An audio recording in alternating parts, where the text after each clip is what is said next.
Welcome to the RxBox program.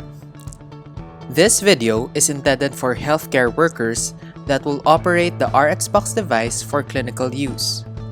The RxBox telemedicine device must only be used by health professionals. Physiologic signals detected must be correlated with the clinical condition of the patient. The RxBox telemedicine diagnostic device is an investigational device under development by faculty of the National Telehealth Center, National Institutes of Health, UP Manila, and the Electrical and Electronics Engineering Institute, College of Engineering, UP Diliman. The research demonstrated seamless exchange of patients' clinical and physiologic data from the UPM CHITS electronic medical record, the RxBox diagnostic device, and the NTS telemedicine platform to allow teleconsultation with clinical specialists from the UPCM PGH. This has been used in select rural health units nationwide through the support of DOST PCHRD. Our main objective for this session is to discuss how to use the 4 different modules of RxBox: the Vital Signs module, ECG module, EFM module, and Partograph module. We will only cover the standalone version of the RxBox. After this introduction, we will perform a return demonstration on using the RxBox device. This may be performed face-to-face or over an online conference call. Let's start! Let us first familiarize ourselves to the following parts of the RxBox. Number 1. The RxBox device is a touchscreen tablet and has a handle. Number 2. The ECG sensor measures cardiac electronic activity. The main sensor attaches to the RxBox through the VGA-like cable, the limb leads or clamps, and the chest leads or suction cups. Number 3. The belt is used to attach the maternal fetal suite. Number 4. The maternal fetal suite is composed of 3 sensors: the tachometer, which measures uterine contraction, labeled with the name TOCO; the fetal heart rate monitor, which measures fetal heart rate, labeled with the name US; and the fetal movement marker, which looks like a joystick and marks on the graph when the baby moves. Number 5. The thermometer is a skin surface temperature probe which is placed on the skin. Number 6. The pulse oximeter measures pulse rate and oxygen saturation. Number 7. The non-invasive blood pressure monitor is a standard BP cuff but with just 1 tubing. Number 8. Lastly, the 3-pronged AC adapter and cord are for the power plug. Let us examine the RxBox device more carefully. Hold up your RxBox so that the display monitor is facing you. This is the front view. There are 2 things to note here. First, the power button is located at the top right-hand side. To turn the device on or off, this button should be pressed and held for 3 to 5 seconds until the display monitor lights up or shuts down. There are no keyboards.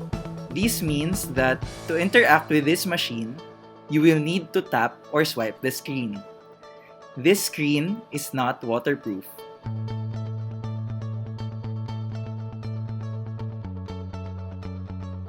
Now, flip the device so that the display monitor is facing away from you.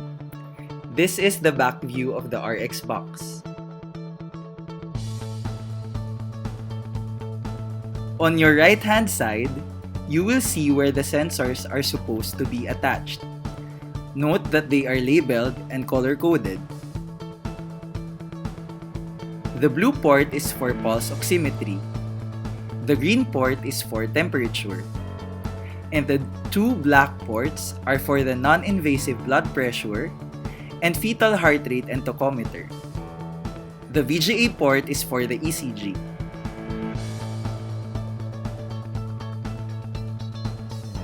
On your left-hand side, you will find the control panel. Here, you can change the volume, insert an SD card, or plug in a SIM card for the RxD Tech. You can also find the reset button here, which is useful when you need to reset the RxBox app. You will also see the AC socket where the power adapter should connect. A word of caution. When plugging in the sensors into the ports, carefully insert them until you hear a click. When plugging out the sensors from the ports, hold the connectors to pull them out. Never pull them using the cords. At the back, you will see the product label. This is where the serial number is written. This is very important as this identifies the unit that has been assigned to your facility. You will use this when you need support from our technical team or when you need an upgrade. Lay out the RxBox on a flat, stable, hard surface where it is free from direct light. Make sure that the device is plugged in before you turn it on. While the screen will turn on without plugging in the RxBox, the sensors will not run unless it is plugged to a power source. Note that the plug or AC adapter is 3-pronged, much different from what we are used to in our homes. The third prong is called the ground. This prong is very important to make sure the RxBox and its users are protected from power surges. Turn on the RxBox by pressing the switch on button. You will land at the desktop screen. Click on the Start menu or the App Drawer icon. After clicking Home, installed applications are shown and you will see the RxBox app. Click the RxBox app. This is the RxBox landing page. Note the following parts. First, the application name is found on the upper left corner. This lets you know that you are in the RxBox app. Second, on the upper rightmost part is the Preferences, a vertical ellipsis icon characterized by 3 dots arranged vertically. This icon allows you to change the settings of the device and view the RxBox About page.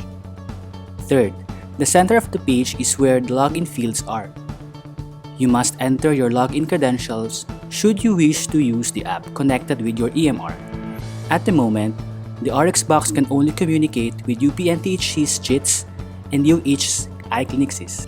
Fourth, opposite the application name is the Standalone Mode button. The app will be in standalone mode once you tap this button. It lets you use the app and save all the data in the local records. You may use the standalone mode when your RxBox is not connected to an EMR. Click the Standalone Mode button. The RxBox application has 5 modules: the vital signs, ECG, prenatal, EFM, and partograph modules. In this video presentation, we will only focus on the vital signs module, the ECG module, the EFM module, and the partograph module. Vital signs module is the default landing page when you log in or when you select the standalone mode. In the vital signs module, you can measure the temperature, pulse rate, oxygen saturation, and blood pressure. Attach the thermometer to the RxBox. The green port is for the thermometer.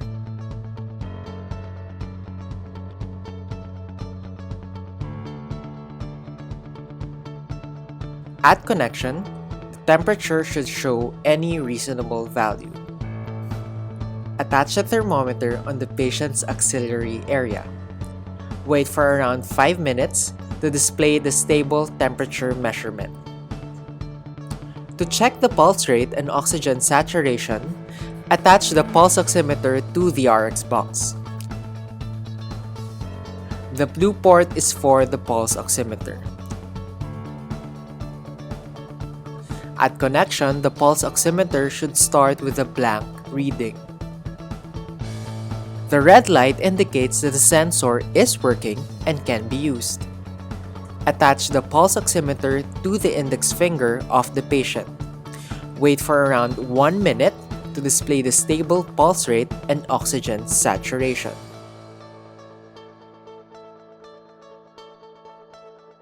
To measure the blood pressure, carefully attach the sphygmomanometer to the RxBox. The black port below the green port is for the sphygmomanometer.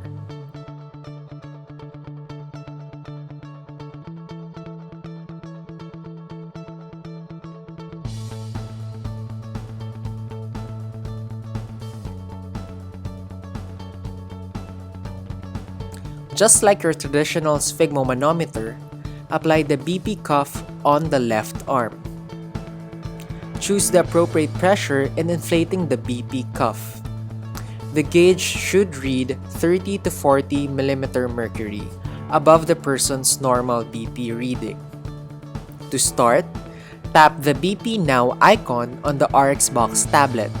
The sphygmomanometer should automatically inflate and deflate.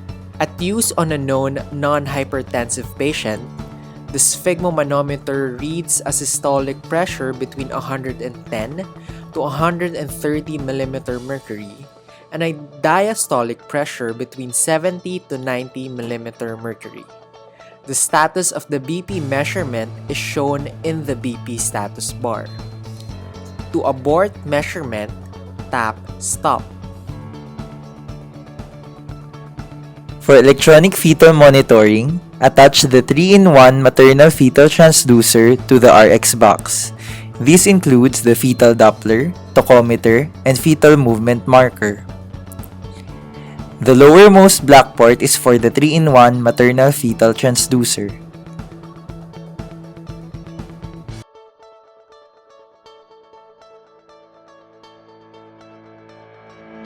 First, the control bar shows where the patient button, EFM settings, start button, save button, and discard button can be found. Second, the monitor panel is where the fetal heart rate, blood pressure, pulse rate, blood oxygen saturation, and uterine contraction are displayed. And third, the cardiotachograph or CTG plot where the fetal heart rate and uterine contraction are displayed. To start using the EFM module, identify the name of the patient by tapping Unidentified Patient. The patient list dialog will be displayed. Tap the name of the patient to associate the CTG record. If the patient name is not in the list, click the plus sign to add to the patient. The name of the patient will be displayed on the CTG record. The pulse oximeter and sphygmomanometer can be used while using the EFM module. Real-time measurements of pulse rate and oxygen saturation are displayed on the monitor panel once the sensors are properly attached to the patient. Blood pressure can be automatically obtained once the BP cuff is attached to the patient and the user taps the BP Now button.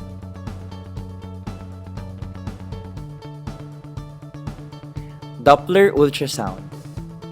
Apply a transducer or lubricating gel to the underside of the Doppler ultrasound.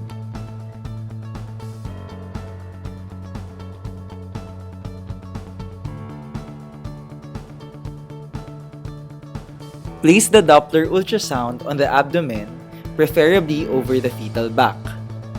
Move the transducer over the abdomen to obtain the clearest signal. A sudden drop in fetal heart rate might be observed while monitoring, especially when the fetal Doppler is not firmly in place or the patient is moving. Place the tachometer on the abdomen over the upper uterine segment. Make sure there is no gel under the transducer. Secure the Doppler ultrasound and tachometer transducers with the abdominal belt.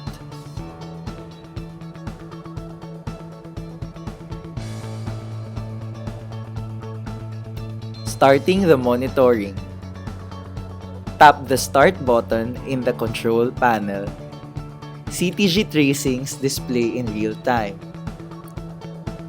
When the tracing is ongoing, the start button becomes the stop button. Once done, tap the stop button. Saving the EFM trace. Tap the save button. The image will be saved to the local storage.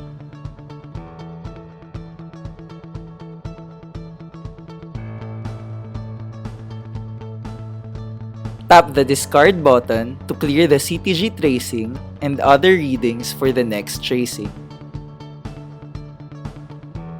Tap OK to confirm creating a new blank CTG tracing. To start the ECG, attach the ECG port to the RxBox. VGA port is for the ECG.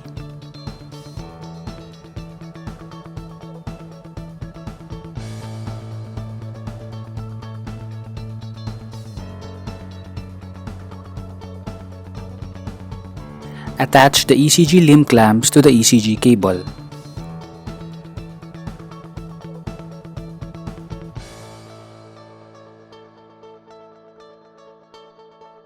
Attach the 6 ECG suction cups to the ECG cable.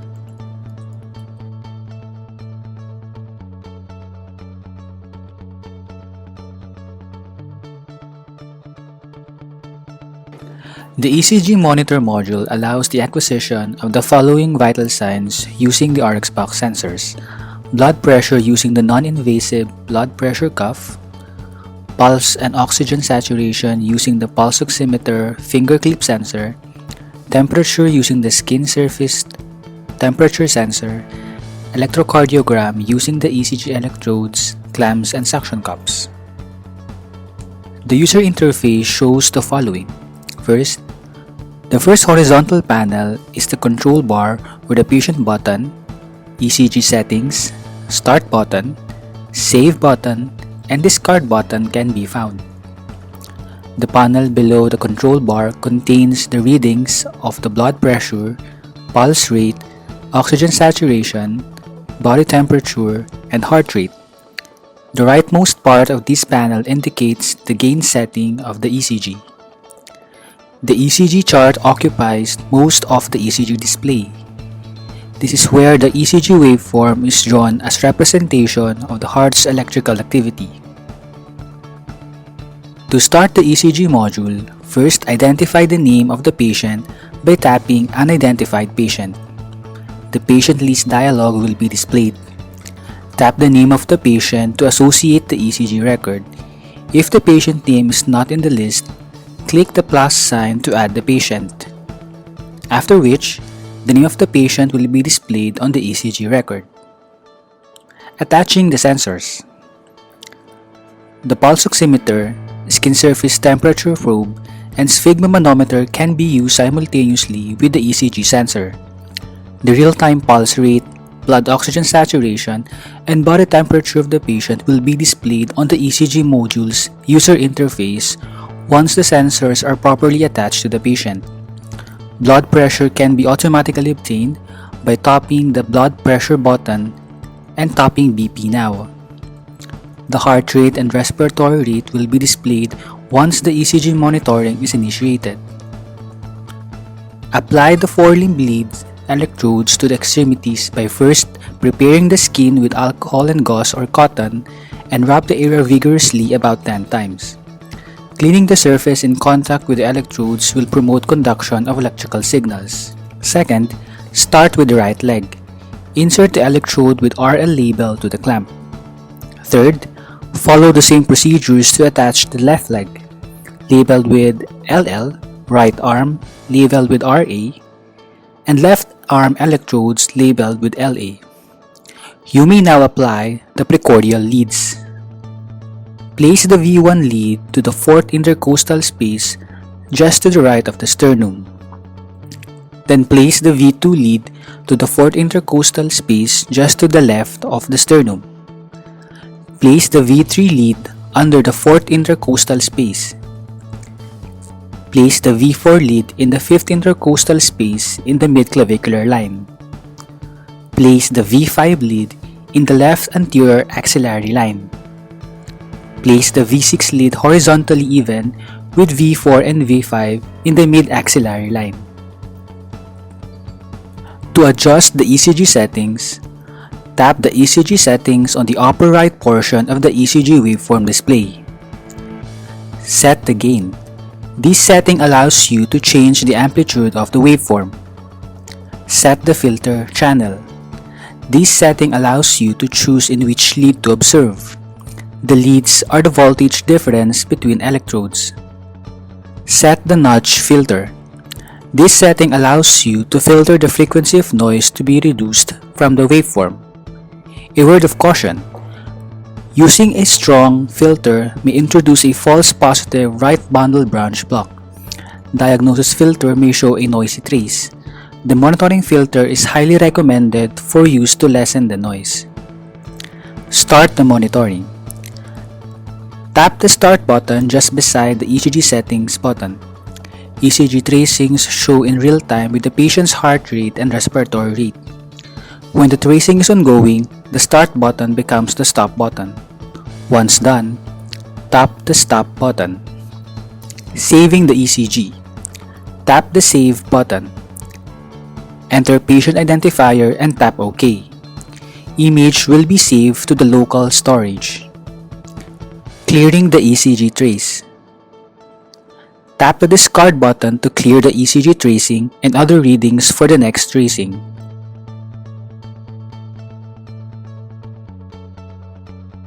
Tap OK to confirm creating a new blank ECG tracing. The partograph is important in recording the progress of labor, especially between shifts. The user interface of the partograph shows the following. The horizontal panel is the control bar where the patient button, notes, new monitoring R, export image, and discard buttons can be found. Below it is the partograph for the patient. You will find the table at the bottom of the screen. It contains the findings of the labor monitoring for each monitoring R. To start using the partograph, first, identify the name of the patient by tapping Unidentified Patient.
Second, to input data for each monitoring R, tap the New Monitoring R button.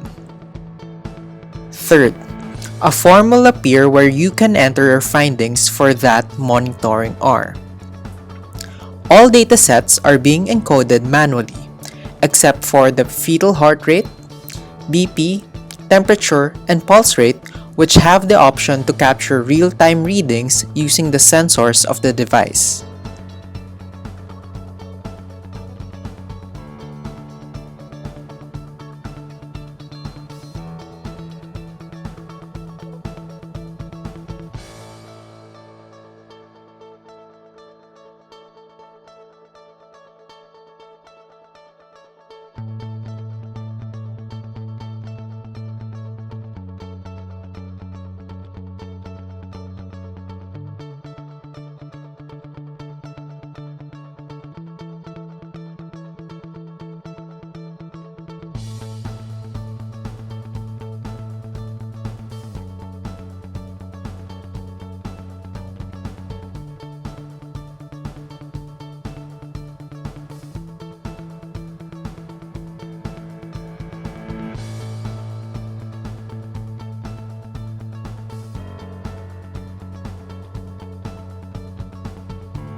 The partograph will now update itself automatically,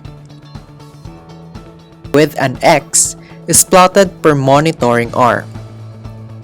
The alert line begins at 4 centimeters of cervical dilatation all the way to the expected full dilatation at a rate of 1 centimeter per hour. If the patient's labor does not follow the expected course of dilatation at 4 hours, it will begin to approach the action line, signaling the need for intervention. Saving the partograph. Tap the Export Image button, enter the patient identifier and tap OK, and then the image will be saved to the local storage. Clearing the partograph. Tap the Discard button to clear the partograph for the next tracing. Tap OK to confirm creating a new blank partograph tracing. Using TeamViewer. When troubleshooting the RxBox device, you may be able to connect with our technical support team remotely over the internet. To use TeamViewer Quick Support, ensure that your RxBox device is connected to the internet. If you are using UP Manila's internet connection, remember to sign in through your ADS account. Starting the connection, go to the app drawer and tap the TeamViewer Quick Support application. You will see a status bar at the bottom of the application window. It will show an activating TeamViewer status. After a few seconds, it will update itself to show the Ready to Connect status. A TeamViewer ID will appear. You should send this to the technical support team member you are in contact with. A new dialog will appear asking you to allow remote support. Click Allow.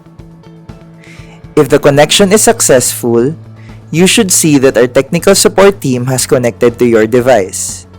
They will now be able to control your RxBox device remotely and assist you with troubleshooting.